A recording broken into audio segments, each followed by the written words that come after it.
a venda de petróleo no terceiro trimestre, que rendeu cerca de 8 mil milhões de dólares norte-americanos aos cofres públicos. Agora começo com a doutora Aniceto Cunha. Doutora Aniceto, como é que olha para a arrecadação destas receitas por via do setor, no caso para o setor petrolífero, que é tecnicamente a única fonte de arrecadação de receitas que o país tem, e como é que o governo, liderado pelo seu partido, tem destinado as verbas alocadas para destas arrecadações?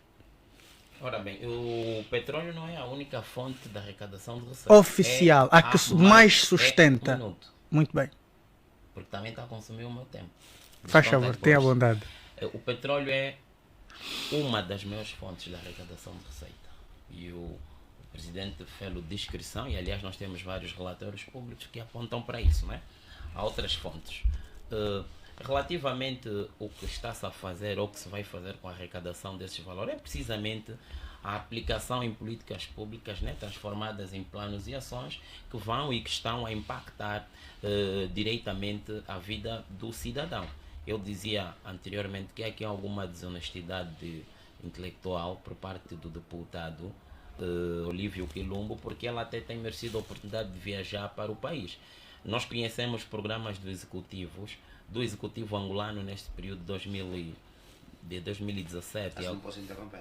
Não pode interromper. Bom, no período de 2017 até então, em que o favor. programa PIM, que permitiu a construção de infraestruturas sociais e vias de acesso a nível de todo o país. Portanto, é uma política pública que outrora não eram conhecidas, né?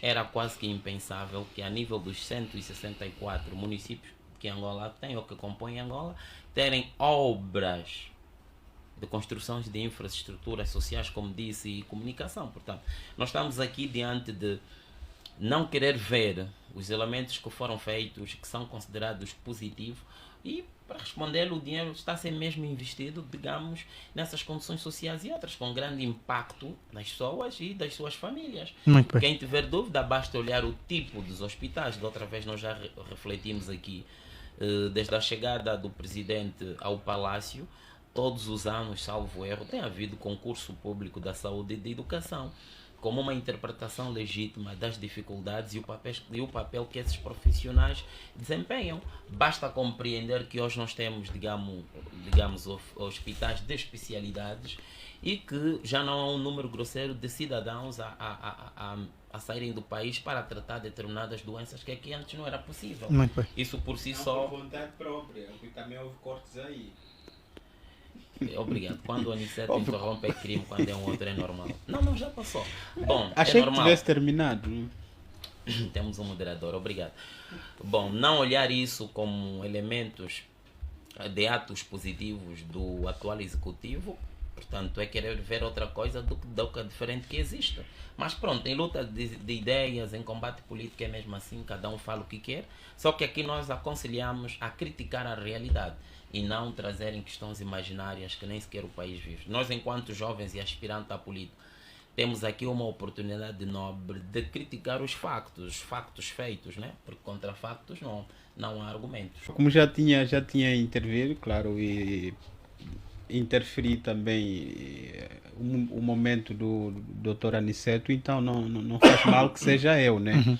É óbvio que nós devemos nos ater aos factos, e os factos são mais por evidentes que, de uma ou de outra forma, revelam a incapacidade de quem governa de concretizar as aspirações dos cidadãos, que, por via de vários programas eleitorais, até hoje não consegue, ao mínimo, fazer com que parte destes programas impactuem a vida dos cidadãos. Portanto, o meu amigo disse que hoje o número de cidadãos angolanos que procuram por melhoria da sua saúde fora de Angola reduziu, e eu disse que não por vontade própria, porque também no que diz respeito à junta médica houve redução de receitas, houve, portanto, a redução de valores que eram alocados para essa instituição que permitisse um número maior de cidadãos angolanos que fossem para fora no sentido de melhorar a sua saúde. E, portanto, temos, claro, várias infraestruturas que, de uma ou de outra forma, não tornaram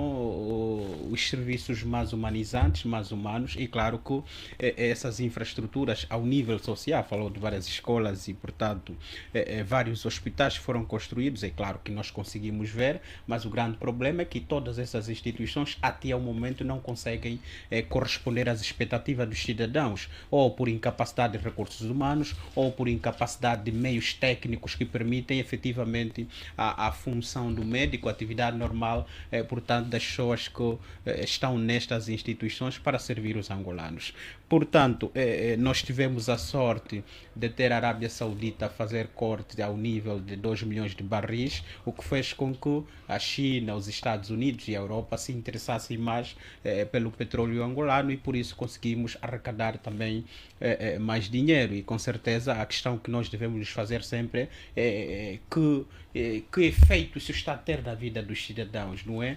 Terceiro trimestre houve boa arrecadação, estamos a falar de 96 milhões, estamos a falar do barril na ordem dos $86, portanto, a vida prática dos angolanos, que relação se pode estabelecer entre estes valores e a satisfação diária dos cidadãos? Portanto, nós conseguimos perceber que ao nível das políticas públicas ainda estão aquém, o que significa que a arrecadação desses valores não, de uma outra forma, valorizaram a vida dos angolanos, porque parece estar pior do que antes, o que significa que, portanto, não se consegue vislumbrar aqui grandes horizontes no que diz respeito ao bem-estar, no que diz respeito à satisfação dos cidadãos por conta destes valores arrecadados ao nível do terceiro trimestre deste ano, com, claro, a venda do petróleo. Nota rápida aqui ao empreendedorismo que o Salus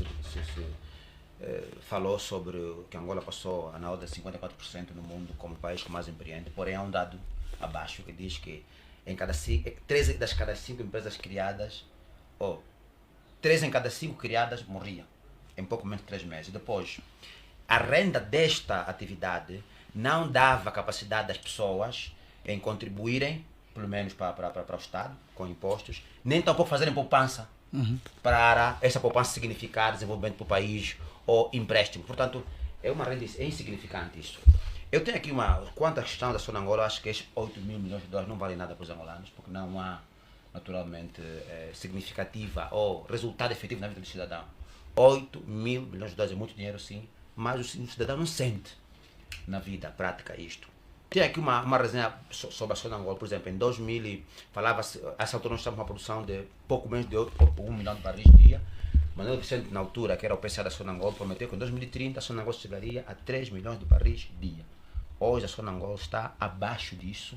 E prometeu também que a Sonangol podia chegar à Bolsa de Nova York. Hoje a Sonangol nem na Bodiva está inscrita. Okay? O outro PCA foi Francisco Maria de Lemos. Disse que tecnicamente a empresa estava falida há pouco menos de 10 anos. E tivemos o Saturnino, o outro PCA, que também trouxe questões de corrupção da Sonangol. Portanto, a Sonangol hoje já foi tida como o polvo e o âmbito da corrupção em Angola, aquela que sustentou a criação, inclusive, de financiamentos diretos a setores estratégicos em Angola, que era ela que significava a garantia de financiamentos externos, de negociatas lá fora, mas que hoje significa qualquer coisa, significa nada, por um lado. Por outro lado, o petróleo é um recurso altamente estratégico do ponto de vista direto, mas o facto de ter sido criada a Agência Nacional de Petróleo, por exemplo, esvaziou a Sonangol por um lado. Houve uma reunião interessante, acho que foi em 2006 ou 7 meses depois do presidente João Lourenço tomar posse, foi com os PCAs das grandes empresas petrolíferas, e aquilo significou naturalmente um choque para a Sonangol, e o presidente tomou decisões que hoje, no meu ver, significam pouco para Angola. O barril está a quase 100 dólares, na altura, hoje perspectivou a $75 o barril. Nós o barril está caro, mas estamos com uma produção muito baixa. Não refinamos ainda. E uma das promessas que não foi cumprida, e penso que não vai ser cumprida, vai ser adiada a questão Da relacionada ampliação da com as refinaria refinarias, de Luanda. o que significaria muito para Angola, porque trafigura o monopólio, oligopólio, vamos chamar isso, da compra de refinados lá fora, continua a ser um negócio bilionário e que o chefe da Angola hoje não está interessado em desmantelá-la, porque ele também ganha com isso do ponto de vista prático, porque a estrutura corrupta da Angola favorece do topo à base, com grandes milhões lá em cima, miguelas aqui embaixo, mas favorece. Portanto, 8 mil milhões de dólares não significa nada para os angolanos, enquanto isto 3 minutos. não é resolver de forma direta a Muito bem. Doutor Cicato, que avaliação faz da arrecadação de receitas, porém, conforme disseram aqui os outros intervenientes, quase que não são canalizados para aquilo que é, de facto, a melhoria na prática da vida dos cidadãos? Nesta afirmação, eu não disse isso. Muito bem. Foram o doutor Olívio Quilumbo e o doutor Salus que disseram mesmo que há muito dinheiro que é recolhido, porém não favorece os angolanos. Sim, Qual é a sua percepção? Devo subscrever a última parte do deputado Olívio Quilumbo, mas deixa que fazer uma descrição. Quando se fala do petróleo,